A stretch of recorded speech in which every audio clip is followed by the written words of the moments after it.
Hi, my name is Jack Shannon. Welcome to St. Athanasius Reformed Catholic Podcast.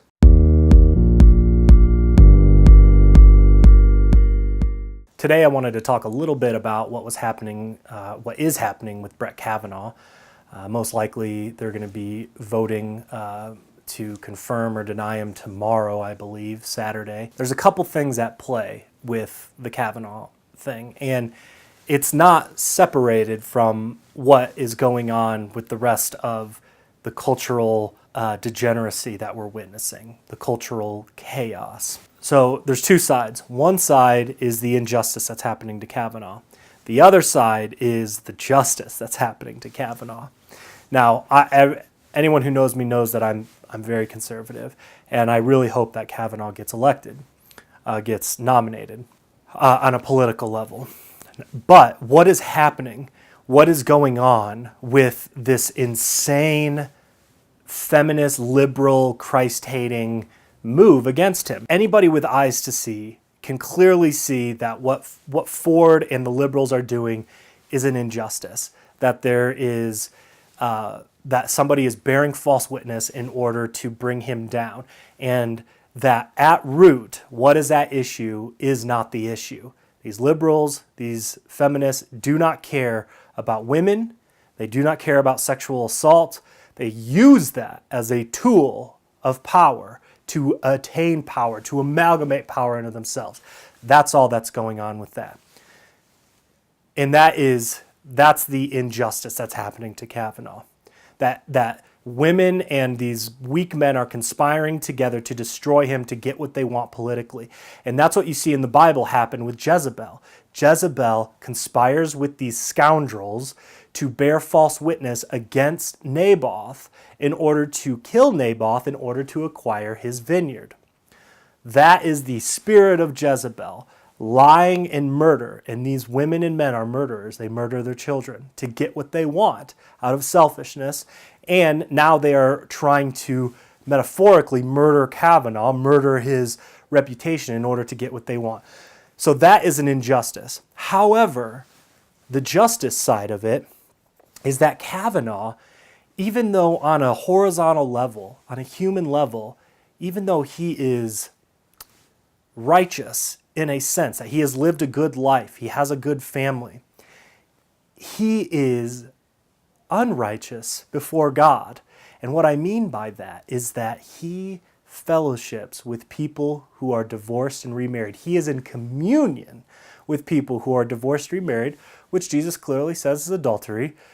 He says not to fellowship with these people. Paul says don't fellowship with people who are immoral brothers or sisters. And when you do that, you bring curses on yourself. 1 Corinthians 11, some of you are sick and dying because you have failed to discern the body. And Kavanaugh's case is a little bit worse because he's a papist.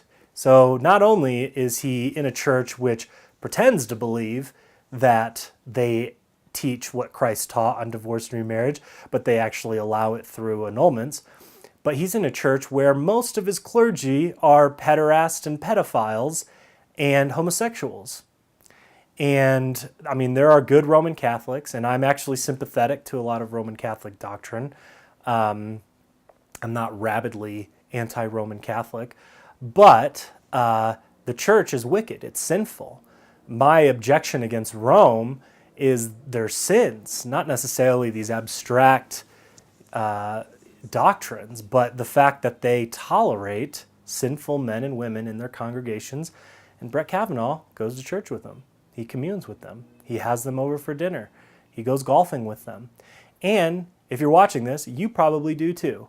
Not everybody. There's a movement that's happening, a remnant of believers who have separated themselves from immoral churches, and that is, and Brett Kavanaugh's failure to separate himself from these covenant breakers, from these people who are in adulterous marriages, is why this is happening to him.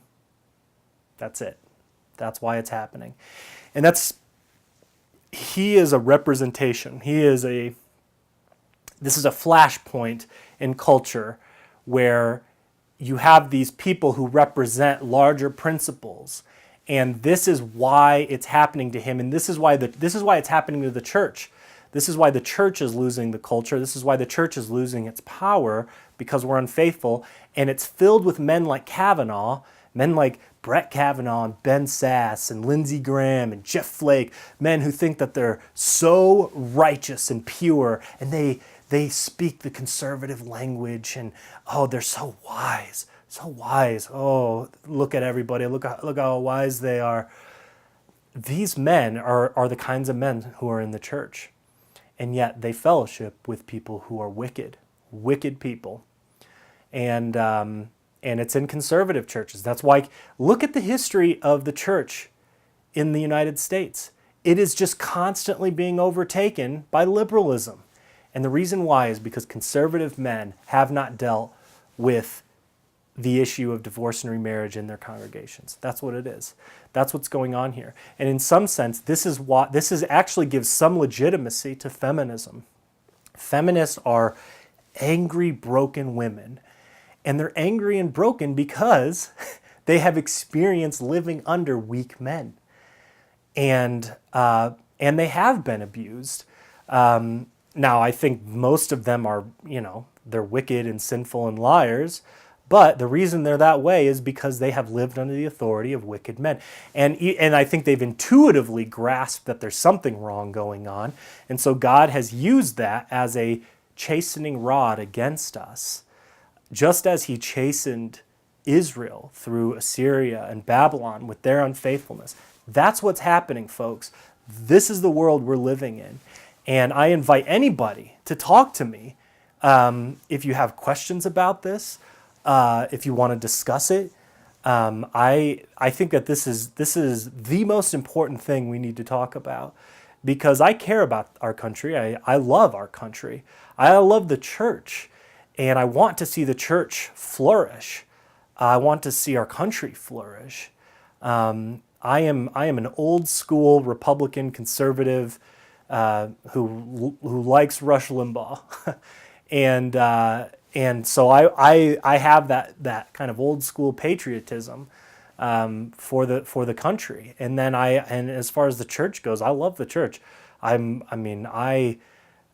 love all expressions of the church, and I want to see her flourish. I want to see her grow in unity. And we are not. We are just continually going to be decimated until we repent of this. And so I believe that what was happening, there's so much chaos and confusion, and I don't think that conservatives who are politically minded, certainly, and then even conservatives who are theologically minded and understand the things of God to an extent, really have diagnosed what's going on with the Kavanaugh situation, which is just a microcosm of what's going on culturally. I don't think they've given us a good diagnosis. And so as such, they haven't given us good recommendations for fixing the problem, for flourishing, for getting rid of this sickness and disease. But as soon as we repent, we won't thrive until we repent. Repenting of this is the key to unlocking the blessings of God on us. And God really does bless us. He really does want to bless us. He wants us to be victorious. And so that's all I have this week. We might put out some more stuff. We'll try to put out stuff every week or so, but it might be a little less than that, particularly with how much we're doing with the documentary and traveling and stuff like that. So we'll catch you when we catch you.